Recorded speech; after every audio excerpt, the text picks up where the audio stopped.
Bible లాంటి గ్రంథం ఖచ్చితంగా భారతదేశానికి అయితే అవసరం లేదంట. కారణం ఏంటంటే అంతే ఆధ్యాత్మిక విలువలు, అంతకంటే మించిన ఆధ్యాత్మిక విలువలు, మానవ విలువలతోటి ఇక్కడ వేరే ఇతర గ్రంథాలు చాలా ఉన్నాయి కదా. మనం ఎక్కడి నుంచో వచ్చిన పుస్తకాల్లో ఉన్న అవసరమే ఉంది అంటారు.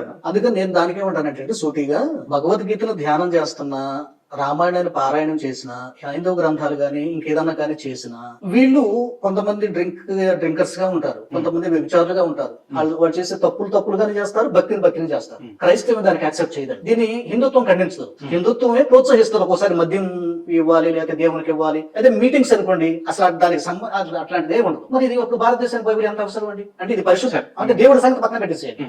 అసలు ఓకే, గ్రంథం మీద గ్రంథం మాట్లాడతాం అంతే. దేవుడు ఎవరన్నా పక్కన పెట్టేద్దాం. ఈ గ్రంథాన్ని అనుసరించేవాడు అల్లరి చేయట్లేదు, నిశ్శబ్దంగా కూర్చుంటున్నాడు, త్రాగుడు మానేస్తున్నాడు, దొంగతనాలు మానేస్తున్నాడు, వేశ్య తిరుగుడు మానేస్తున్నాడు. కానీ భగవద్గీత ధ్యానం అంత మంచి మాటలు ఉన్నప్పటికీ దాన్ని అనుసరించే వ్యక్తులు దాదాపుగా 90% లోకంలోకి జీవిస్తున్నారు. ఇది వ్యత్యాసం ఉంది.